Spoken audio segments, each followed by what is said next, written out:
أعوذ بالله من الشيطان الرجيم بسم الله الرحمن الرحيم وإذ قلتم يا موسى لن نؤمن لك حتى نرى الله جهرة فأخذتكم الصاعقة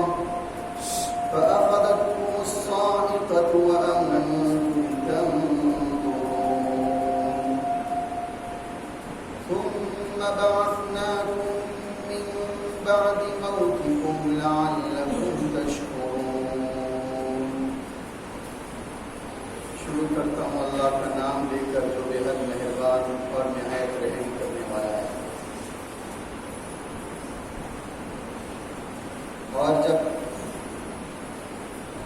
تم نے اے بنی اسرائیل موسیٰ علیہ السلام سے کہا کہ اے موسیٰ ہم ہرگز تجھ پر ایمان نہیں لاتے یہاں تک کہ ہم اللہ رب العزت کو کھلا کھلا دیکھ لیں. تمہارے اس گستاخانہ سوال پر تم پر آ پکڑی بجلی گراہا لے کے تم دیکھ رہے تھے. پھر تم کو اللہ رب العزت نے تمہارے مرنے کے بعد دوبارہ زندہ کیا تاکہ تم شکر گزار بندے بنو. یہ سورہ بقرہ کی آیت نمبر 55 اور 56 ہے. پچھلے درس میں آیت نمبر 53 میں یہ بتلایا گیا تھا وَإِذْ آتَيْنَا مُوسَى الْكِتَابَ وَالْفُرْقَانَ لَعَلَّكُمْ تَهْتَدُونَ کہ وہ زمانہ بھی یاد کرو جب ہم نے موسیٰ علیہ السلام کو تورات دی تھی اور حق کو ناحق سے جدا کرنے والے احکام دیے تھے تاکہ تم سیدھی راہ پاؤ. بنی اسرائیل کے لوگوں نے خود موسیٰ علیہ السلام سے یہ خواہش ظاہر کی تھی کہ ان کے لیے کوئی ضابطۂ حیات ہونا چاہیے, زندگی کوئی گزارنے کا کوئی دستور ہونا چاہیے. تو اللہ تعالیٰ نے موسیٰ علیہ السلام کو کوہ طور پر اعتکاف کرنے کی ہدایت دی کہ کوہ طور پر 40 دن کا اعتکاف کر لو. اعتکاف پورا ہونے پر ہم آپ کی خواہش پوری کر دیتے ہیں. چنانچہ موسیٰ علیہ السلام نے 40 دن کا اعتکاف کیا. اللہ رب العزت نے موسیٰ علیہ السلام کو اعتکاف کے پورا ہونے پر تورات عطا کی. یہ تورات پتھر کی سلوں کی شکل میں تھی. 10 سلیں تھیں پتھر کی جس پر اللہ رب العزت کے احکامات لکھے ہوئے تھے اور بنی اسرائیلیوں کے تعلق سے زندگی گزارنے کے قوانین تھے. اس تورات کو موسیٰ علیہ السلام لے کر قوم کے پاس آئے اور انہیں بتایا کہ دیکھیے جس ضابطۂ حیات کی تم کو تلاش تھی, اللہ رب العزت کے قوانین کی تمہیں تلاش تھی, وہ یہ کتاب ہے. قوم نے کہا ذرا ہمارے سامنے پڑھ کر سنائیے کیا اللہ نے اس میں پیغام دیا ہے. تو موسیٰ علیہ السلام نے اس تورات کو پڑھ کر سنانا شروع کیا. جب وہ قوانین سنے, وہ احکامات سنے جو اللہ رب العزت کی طرف سے بنی اسرائیلیوں کے تعلق سے تھا, تو قوم نے کہا کہ یہ تو بہت سخت حکم ہے اور اس کے احکامات پر عمل کرنا بہت مشکل ہے. ہمیں اس پر عمل کرنے کی طاقت نہیں. تم واپس جاؤ اللہ کے پاس اور کہو کہ ذرا آسان حکم ہمارے لیے دے اور اس تورات میں ہمارے لیے ترمیم کر دے. موسیٰ علیہ السلام نے کہا اے میری قوم کے لوگوں, دیکھو تم شریعت سے آزاد رہ کر زندگی گزارے ہو اور آزاد زندگی گزارنے والے پر جب پہلی مرتبہ جب کچھ پابندی عائد کی جاتی ہے تو اس پر بڑی گناہ گزرتی ہے. تم اس پر عمل کرو, یہ تمام مشکلات حل ہوتی چلی جائے گی. جب اس کے اوپر عمل ہی نہیں کی, اس کو دیکھے ہی نہیں کیا ہے, تو ظاہر بات ہے تمہیں مشکل نظر آئے گی. جیسے مثال کے طور پر یہ ایسا ہی ہو گیا کہ کوئی شخص نماز پڑھتا ہے تو نماز پڑھنا اس کے لیے بالکل آسان ہے. عیدین کی نماز بھی آسانی سے پڑھ لیتا ہے, جمعہ کی نماز بھی آسانی سے پڑھ لیتا ہے, فرائض کا بھی اہتمام کر لیتا ہے. اسی طریقے سے نوافل کی بھی اس کو عادت بن جاتی ہے, تہجد کا بھی اہتمام کرنے والا بن جاتا ہے. تو نماز ایک طریقے سے عادت بن جاتی ہے. اور جس کو نماز کی عادت نہیں ہوتی, اس کی زندگی میں نماز نہیں ہوتی,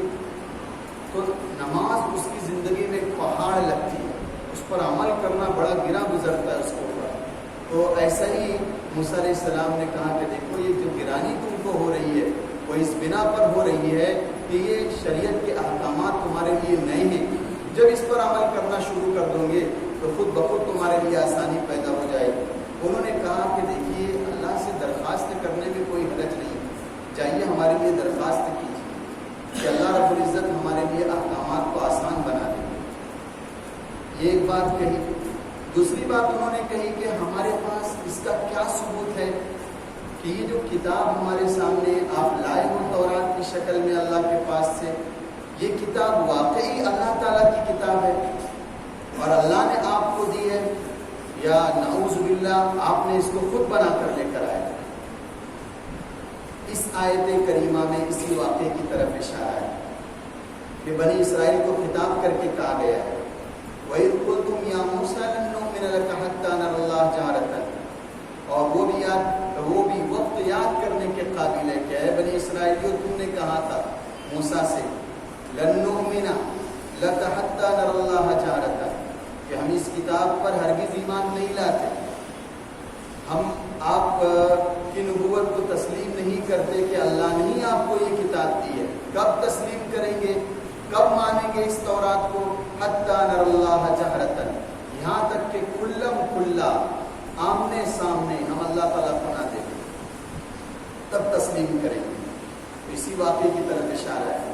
تو موسیٰ علیہ السلام نے کہا کہ جب تمہاری یہ ضد ہے اور یہ شرط ہے، تمہاری یہ شرط بھی پوری کی جاتی ہے، تو 12 قبیلوں میں سے 72 افراد کو موسیٰ علیہ السلام نے جمع کیا، دو افراد کو، یعنی 12 قبیلے تھے، اس میں سے 72 افراد کو نکالا۔ اس میں جو 2 فرد تھے، ایک ہے حضرت یوشع علیہ السلام اور حضرت کالب علیہ السلام، انہوں نے کہا کہ نہیں، ہمیں کوہ طور پر جانے کی ضرورت نہیں، ہم اس کی ضد نہیں کرتے کہ ہم اللہ تعالیٰ کو کھلا کھلا دیکھیں، ہم ایسے ہی آپ کو بھی مانتے ہیں، اللہ کی اس کتاب کو بھی تسلیم کرتے ہیں۔ موسیٰ علیہ السلام کی لائی ہوئی شریعت کو انہوں نے قبول کیا، آپ کی رسالت کو قبول کیا، اس بنا پر اللہ رب العزت نے ان کو بعد میں نبوت سے سرفراز کیا، تو انہوں نے تصدیق کی موسیٰ علیہ السلام کی۔ ہم موسیٰ علیہ السلام ان 70 آدمیوں کو یہ پابند کیا کہ میرے ساتھ چلو کوہ طور پر، غسل کر لو اور عاجزی کے ساتھ چلو اور روزہ رکھ لو، اور جب اللہ رب العزت تم سے مخاطب ہوگا تو اس وقت تو آپ کے اندر عاجزی چاہیے۔ جب کوہ طور پر گئے، جب دیکھا کہ ایک تجلی آئی اللہ رب العزت کی طرف سے، ایک نور نمودار تھا، وہ ایسا نور تھا جو پورے پہاڑ پر محیط ہو گیا، اور ایک ستون کی شکل ظاہری ہوئی وہاں پر۔ موسیٰ علیہ السلام اس ستون کے اندر، نور کے ستون کے اندر چلے گئے اور اللہ رب العزت سے کہا کہ پروردگار تو قادر مطلق خدا ہے، جو چاہے حکم دے سکتا ہے، مشکل حکم بھی دے سکتا ہے اور اسی طریقے سے آسان حکم بھی دے سکتا ہے۔ یہ میری نادان قوم کا مطالبہ ہے کہ آپ اپنے احکامات کو بدل کر کچھ آسان حکم ان کے لیے دیں اور اس میں کچھ ترمیم ہو جائے۔ اللہ تبارک و تعالیٰ نے کہا کہ اے موسیٰ، میں نے کوئی ایسا حکم نہیں دیا کہ اس پر عمل کرنا ان کے لیے مشکل ہو، کوئی ایسا حکم نہیں ہے میرے، اور نہ ہی ترمیم کرنے کی اس میں ضرورت ہے، اس لیے ان کو کہو اس پر عمل کرو۔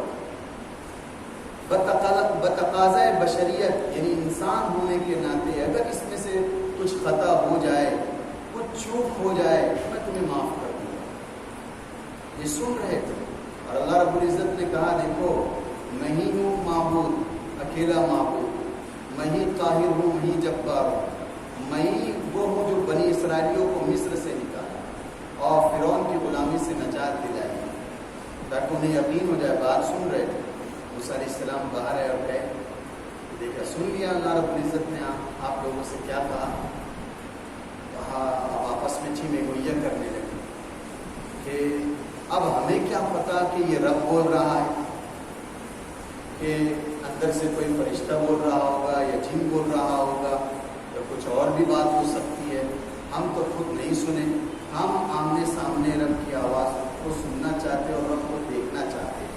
حتی نر اللہ جہرۃ، کلم کلا اللہ رب العزت کو دیکھنا چاہتے ہیں۔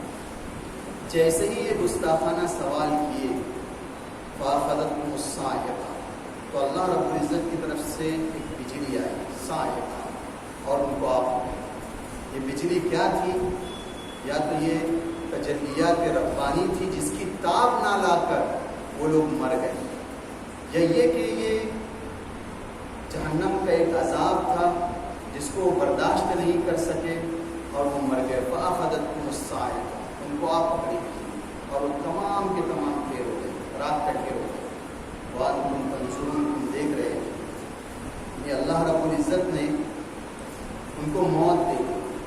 اللہ رب العزت کو ایک طریقے سے جلال آ گیا کہ ایسے بے باکانہ سوال کر رہے ہو کہ ہم اللہ تعالیٰ کو کھلم کھلا دیکھنا چاہتے ہیں۔ فَأَخَذَتْهُمُ الصَّاعِقَةُ، جب وہ بجلی پڑی ان پر اور وہ مر گئے، اب موسیٰ علیہ السلام کو فکر لاحق ہو گئی۔ اب دوسرے 90 پارے میں اس کا تذکرہ ہے، یہاں پر وہ چیز نہیں ہے۔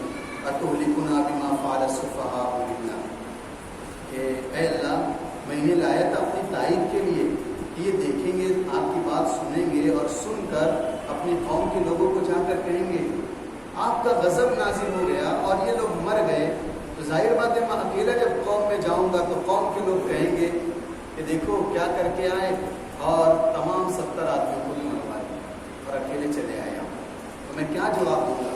أَتُهْلِكُنَا بِمَا فَعَلَ السُّفَهَاءُ مِنَّا، کہ آپ ہمیں ہلاک کر دیں گے ان بے وقوفوں کی نادانی کی وجہ سے۔ إِنْ هِيَ إِلَّا فِتْنَتُكَ، بے شک یہ تیری آزمائش ہے، تیری آزمائش قبول کر لو، لیکن اے اللہ میں قوم کو کیا جواب دوں؟ تو اللہ رب العزت ان کو دوبارہ زندہ کیا۔ ثُمَّ بَعَثْنَاكُم مِّن بَعْدِ مَوْتِكُمْ لَعَلَّكُمْ تَشْكُرُونَ، پھر ہم نے تم کو تمہارے مرنے کے بعد دوبارہ زندہ کر دیا۔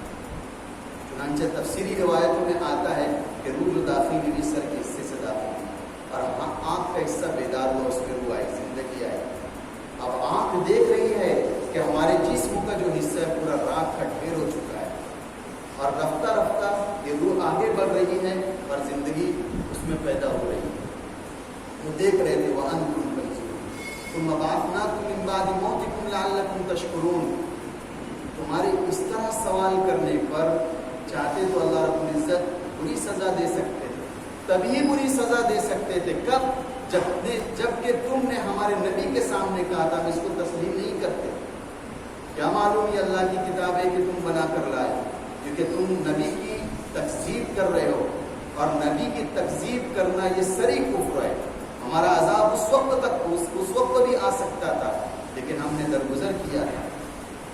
تو اللہ رب العزت بتلا رہے ہیں دیکھیں ہم نے تم کو دوبارہ زندگی دی، اور دوبارہ زندگی اس لیے دی لعلکم تشکرون، تاکہ تم شکر گزاری کرو اور تم اپنے بےہودہ سوالات سے باز آ جاؤ، نافرمانیوں سے باز آ جاؤ، ہمارے اس نبی کی بات کو تسلیم کر لو اور شکر گزاری کے ساتھ اپنی زندگی گزارو۔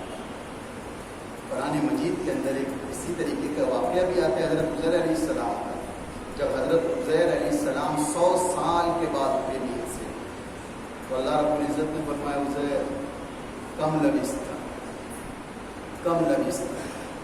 اتنا سوئے؟ کیا کہتے ہیں حضرت عزیر علیہ السلام؟